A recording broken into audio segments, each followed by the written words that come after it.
The shield Cap used in World War II to smash Hitler in the face. This is so cool.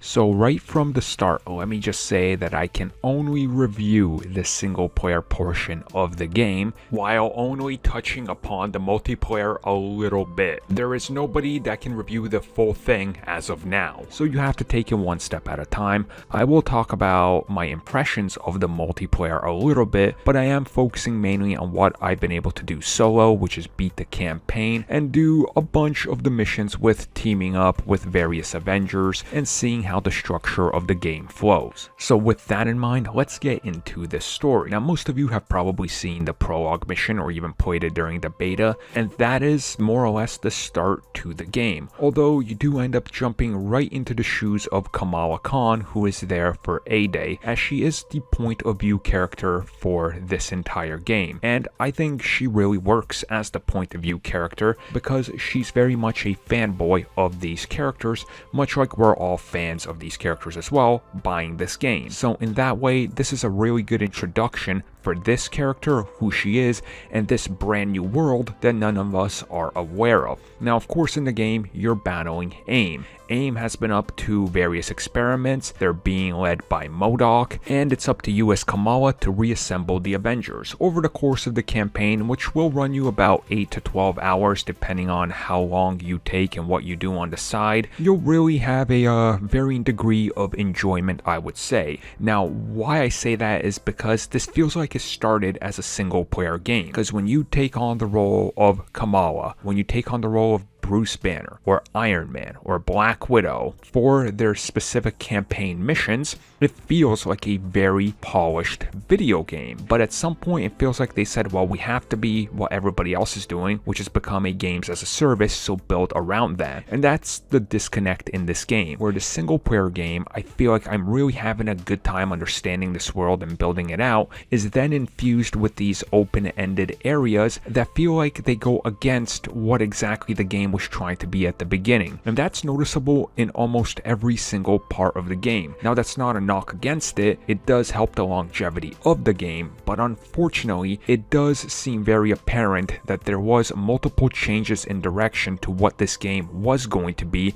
and what it ended up being. Now, as the game keeps going, it's a by-the-books Avengers story. There's nothing really shocking here. There's nothing really new that's going to break new grounds for Marvel fans or even video game fans, and the majority of it is just leading you from one area to the other, introducing you to this world's, I guess, ideas and versions of familiar characters and places, trying to really get you up to speed to what has happened in this world. Now, of course, everything revolves around the Terrigenesis process, the Terrigen Mist, and the bomb that went off on A-Day, because that's really the central plot. By the time you're at the end of it, you'll of course have fought a few villains, but of course to get to them, you will have had to level up your characters, which again, it works to a degree. It's more focused on the multiplayer side of it and how you build your character out, and it's clear as day that it doesn't matter what you level up in the single player, you can still get through the entire thing just by pouring points into something that doesn't even need it. And most of the game, by the time you beat it, you'll only have unlocked 2 to 3 abilities, or maybe even less in some cases,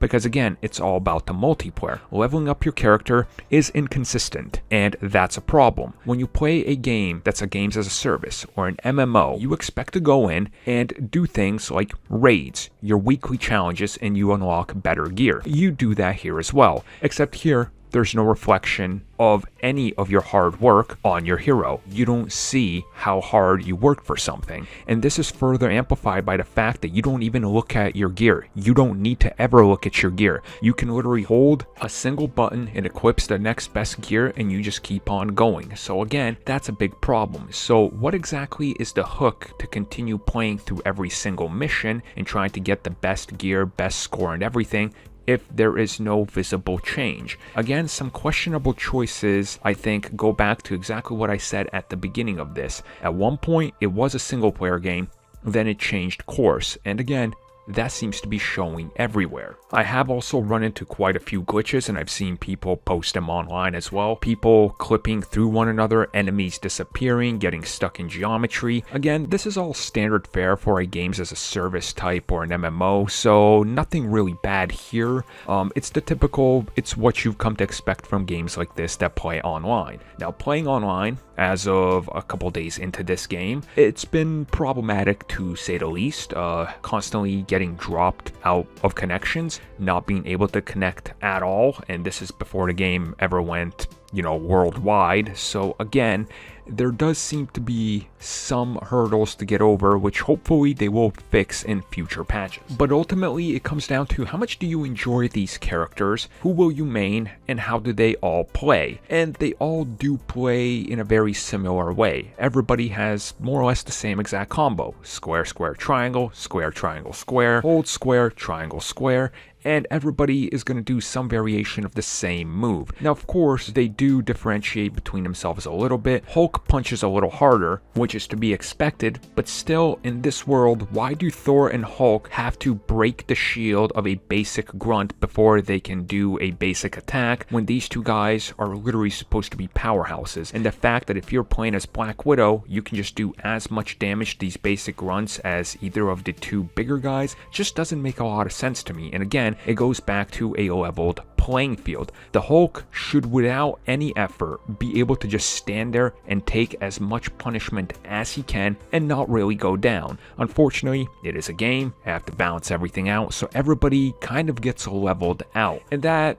is for better and for worse. But the big thing that everybody wants to know is this game worth it? If you spend your $60, are you getting your money's worth? And I would say it depends on what you're looking for. If you are looking for a Marvel Spider-Man style adventure where you're going to sit down, you're going to have a great time, you're getting the AAA experience, you're getting really the best foot forward, and it's going to be one of the best games this generation and possibly even Game of the Year contender like Spider-Man was, you're not finding that here. You're going to be rather disappointed. This is for people that want to play something like a Destiny, something like a Anthem, something like those games as a service games, where instead of focusing on story, there's just enough of it to get you to learn the basics, but majority of your time will be spent playing missions that range from 3 minutes to 10 to 15 minutes on the long run, and playing them over and over and over again in hopes of getting the best gear, which doesn't actually show up on your person, so I don't know what exactly the point of it is. But overall, I am happy with it. I would recommend it to Marvel fans, but if you're a casual and you're looking at this going, I don't know if this is for me, I don't know how I'm going to enjoy that online, and you're a little bit of a undecided factor, and you might be thinking, well, I could just use this $60, put it towards next gen, or possibly even buy another game, I would say maybe hold off for a little bit and come back to this game in a few months or maybe even a year from now and see what the updates have done, because I believe that this will become a new No Man's Sky equivalent, where it has completely changed the way it was over the last 2 years, and it will be something that everybody talks about. But for right now, it's very much a unique product that I can't recommend to everybody.